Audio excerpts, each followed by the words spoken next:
Hello lovely viewers, you are warmly welcome to Steady Right Hub.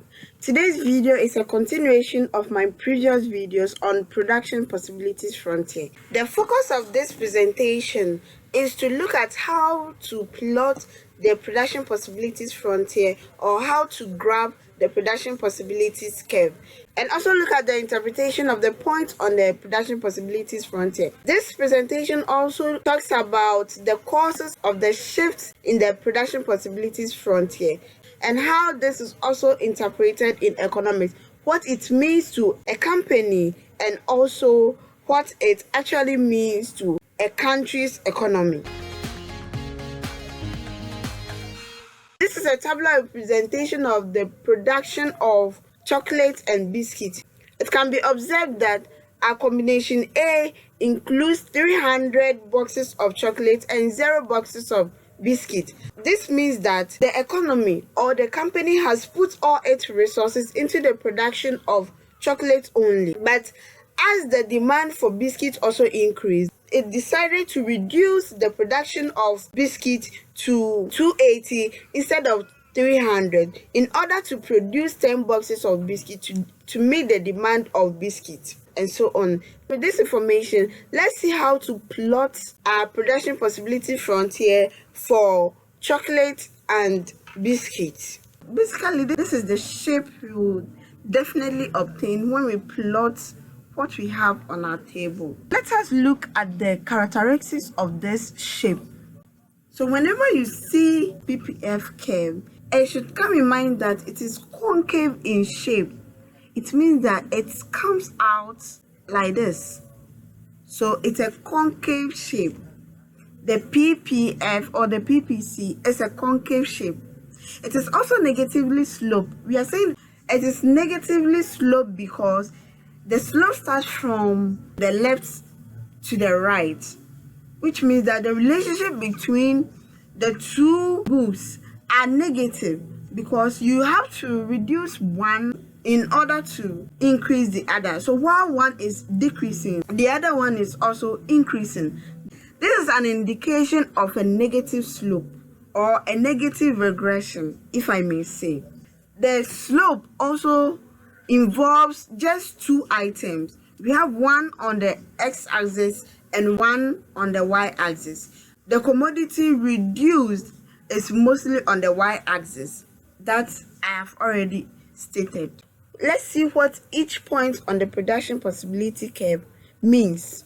So, on our production possibility curve here, we can see points A, B, C, and D all along the production possibility curve itself. And this is an indication of efficiency. In my previous video, I explained efficiency to be the full employment of all resources in production. So every point that we see along the production possibility curve is an indication that the economy is employing all its resources into the production of the two commodities. Point E, on the other hand, is a point we term as unattainable. Why do we say this is unattainable? This is because resources are scarce and we don't have enough resources to produce at that point. So that point for the meantime is unattainable. Point F here is in the interior of the production possibility curve, and this means that there is inefficiency in the economy. Inefficiency is the opposite of efficiency. So inefficiency means that there is some resources lying down idle which are not being employed in the production processes. It means that there is underemployment of resources in production. Therefore, the economy is unable to produce more products in the economy. And it only produces at this very point, which is below the production possibility curve. It doesn't mean that that economy cannot produce on the production possibility curve. The economy can only produce to that point if it is able to employ all the available resources in production, being it labor, land, capital, or even technology, will help the economy to be able to produce on the production possibilities curve. Now, this line named line G is the slope. Initially, I stated that the slope of the production possibility curve is negative. Why do I say it's negative? Because it begins from the left and ends to the right.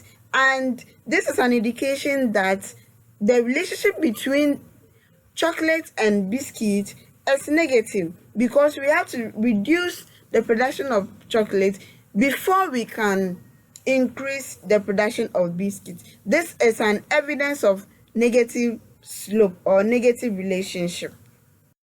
Now let's consider some factors that causes shift in the PPC. Factors like changes in technology, changes in quantity of resources, changes in specialization, and changes in trade. These four factors may cause either an outward shift or an inward shift of the PPC. Economic growth. How does a shift in the production possibility curve indicate economic growth? When there is an outward shift or a bodily shift of the curve to the right, it's an indication of economic growth.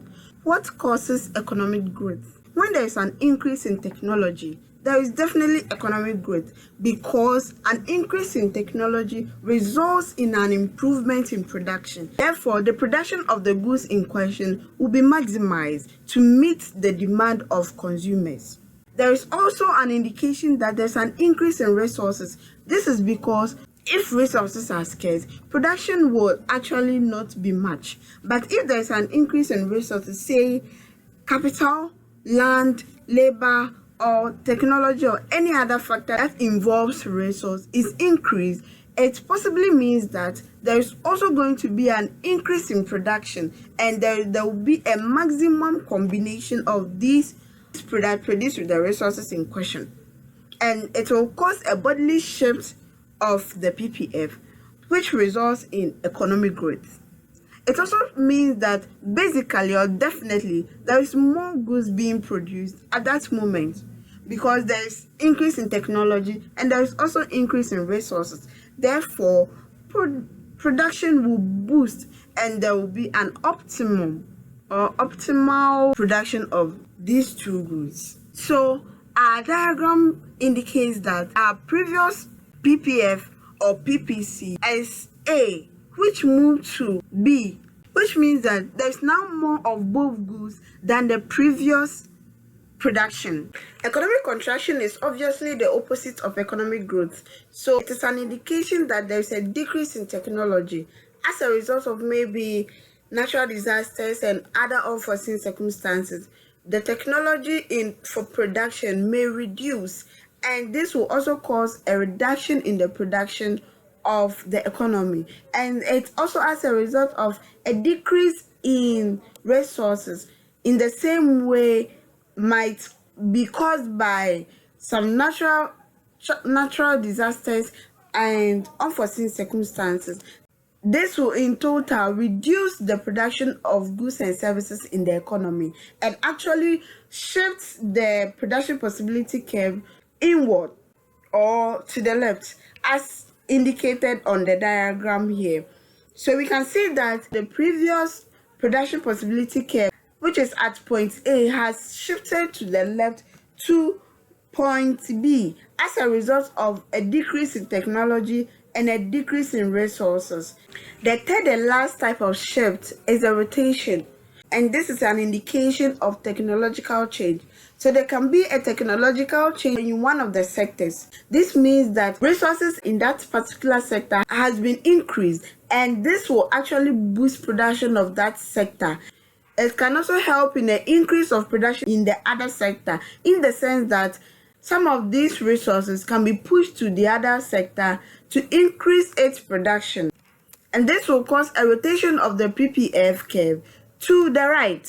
Why rotation? Because there has been an improvement or an increase in the production of only one of the goods, but not both. That is why it's rather a rotation, but not a total bodily shift of the production curve. So we can see on the diagram that the initial production of product X was at 100, but when there was a technological change, or when there was an increase in the resources of that sector, the production in that sector also increased to 200. This can also possibly increase the production of the other sector, say the production of Y from point A to point C, because some of these resources in the sector S can be shifted to sector Y to increase its production. Therefore, there will be an outward rotation of the production possibility curve.